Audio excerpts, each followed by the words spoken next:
ሰራተኛዋ ሰላም በስተመጨረሻ ለወይዘሮ ማርታ ነግራታለች። ነገር ግን ወይዘሮ ማርታ እንግዲህ አቢጌል በነገረቻት መሰረት የጠበቀችው ወይም ደግሞ የደነገጠችው ለምንድነው አሁን ላይ አቶ ደረጀ ከሰላም ጋር የሆነ ግንኙነት ኖሮት እንግዲህ ይሄ ልጅም የተጸነሰው ወይም ደግሞ በሆዷ እርጉዝ የሆነችው ሰራተኛዋ ሰላም ከአቶ ደረጀ ይሆናል ብላ ፈርታ ነበር። ምክንያቱም ሰራተኛዋ ሰላም ከዚህ ቤት ወጣ ስለማታቅና እንግዲህ እድሜ ዘመኗን በሙሉ እዚህ ቤት እንደቆየች ስለምታቅ ማርታ አሁን ላይ ጠርታት እንግዲህ ሰራተኛዋ ሰላምን ጠይቃታለች።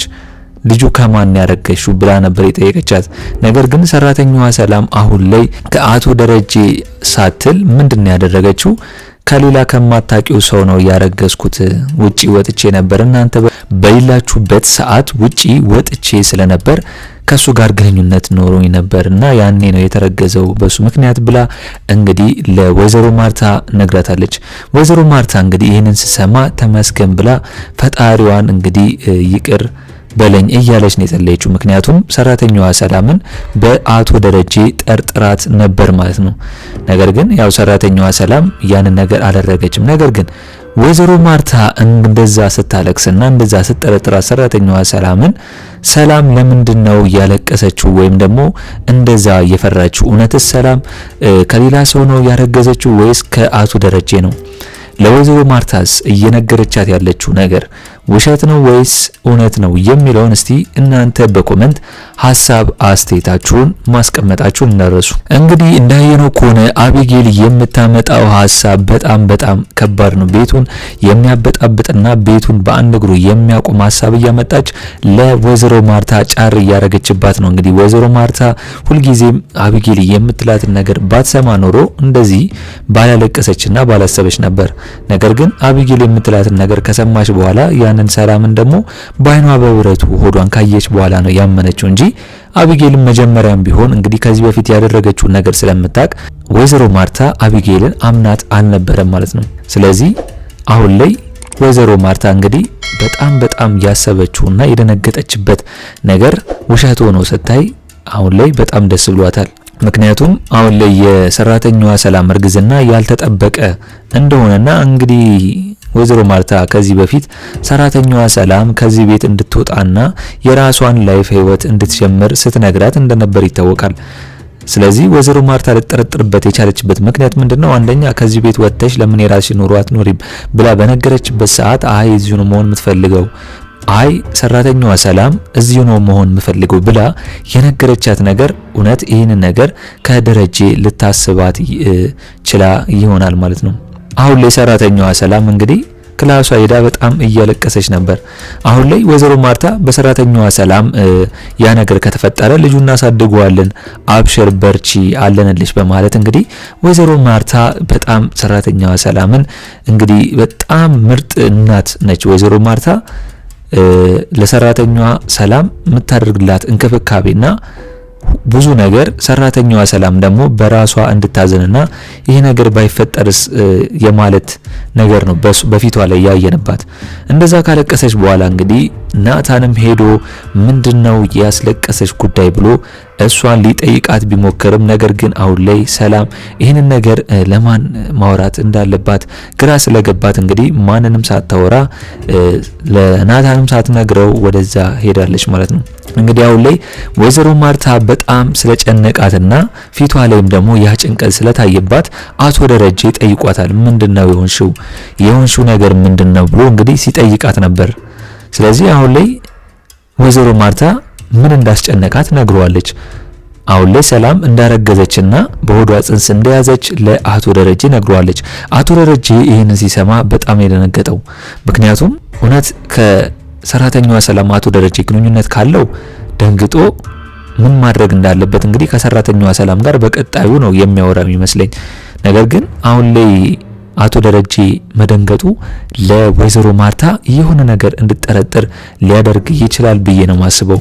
እስኪ እናንተ በዚህ ጉዳይ ሐሳብ አስተያየታችሁን ኮሜንት ላይ አስቀምጡልኝ። ሌላው ጉዳይ ደግሞ አሁን ላይ እንግዲህ ዳጣ ውሃንና ምጥንን ከነሱ ጋር እያጫወተቻቸውና ቤተክርስቲያን ይዛቸው እየሄደች ነው። ቤተክርስቲያን ውሃን ይዛት እየሄደች ነው ማለት ነው። እንግዲህ አሁን ላይ ውሃ የምታየው ነገር ወይም ደግሞ ሞባይሏ ላይ የተላከላት ነገር በጣም ከባድ ነገር ነው። እንግዲህ ቤተሰብ የልጁን ስልክ ማያይና ማያስተውል ከሆነ ለእነሱ የሚላክላቸውና ከባድ የብልግና ቪዲዮዎች ሊያዩ ስለሚችሉ ቤተሰቡ ጊዜ የልጅን ስልክ መቆጣጠር እንዳለበት ነው የተገነዘብ ነው።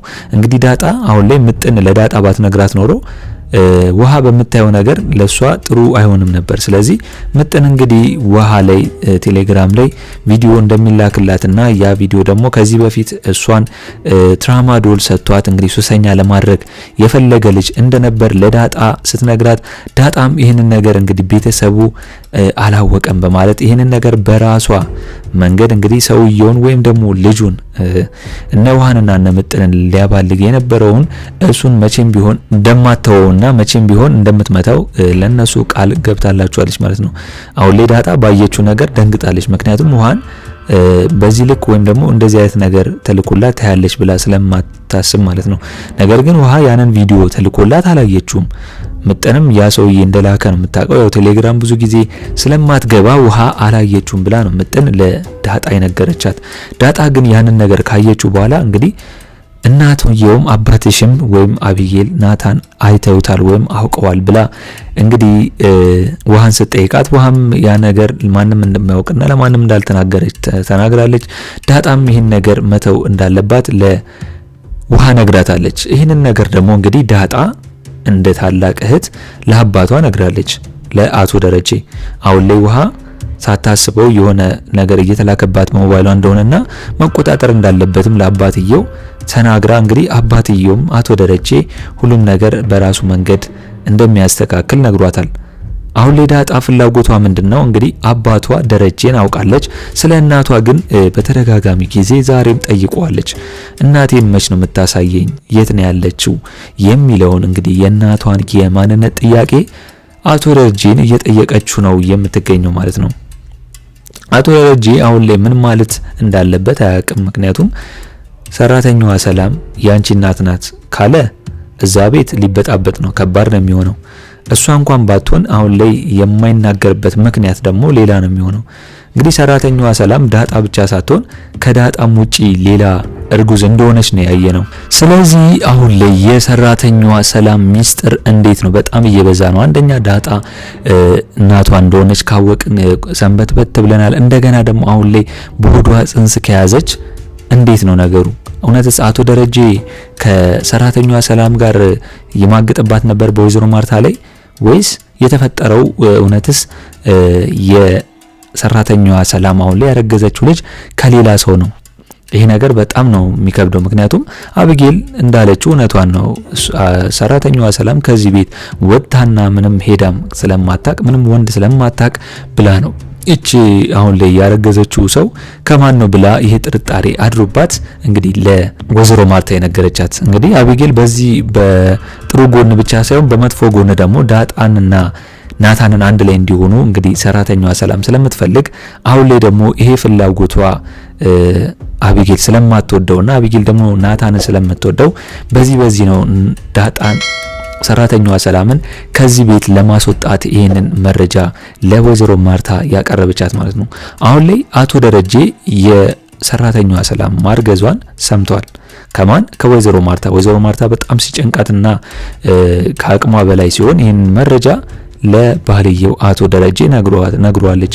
እንግዲህ አሁን ላይ አቶ ደረጀ ምንድነው በሱ የሚመጣው መልስ ወይም ደግሞ አቶ ደረጀ ከዚህ በኋላ ስለ ሰራተኛዋ ሰላም ምንድነው የሚያስብላት?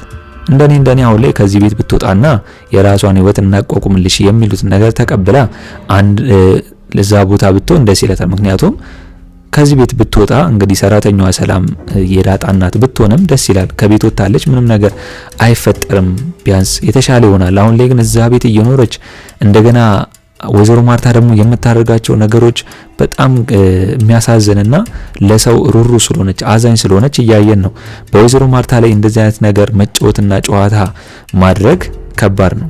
ነገር ግን አሁን ላይ መጠየቅም ካለበት ሰራተኛዋ ሰላም ሳትሆን አቶ ደረጀ ያንን ነገር ካደረገ እሱ ነው መጠየቅ ያለበት። ምክንያቱም ሚስቱን ወይዘሮ ማርታን አስቀምጦ ከሰራተኛዋ ሰላም ጋር ምን አይነት ነገር ከጀመረና የሆነ ነገር ካለው መጠየቅ ካለበት በኔ በኩል አቶ ደረጀ ነው ብዬ ነው ማስበው። እናንተም በዚህ ጉዳይ እስቲ ሁላችሁም ሐሳብ አስተያየታችሁን ኮሜንት ላይ ማስቀመጣችሁ እንዳረሱ። እስቲ በዛሬው በዳጣ ክፍል የተመቻችሁን እንደገና ደግሞ እስቲ በቀጣይ ክፍልስ ይሆናል ብላችሁ የምታስቡትን እውነት ሰራተኛዋ ሰላም በሆዷ ያዘችው የአቶ ደረጀ ነች የአቶ ደረጀ ልጅ ነው ወይስ የሌላ የሚለውንም እስቲ ጠቅለል እያረጋችሁ ሐሳባችሁን ኮሜንት ላይ ማስቀመጣችሁን እንዳረሱ። በኔ በኩል የዛሬው አስተያየቴ ይህንን ይመስል ነበር። በቀጣይ ክፍል እስከምንገናኝ ድረስ መልካም ቆይታ ይሁንላችሁ። ቻው ቻው።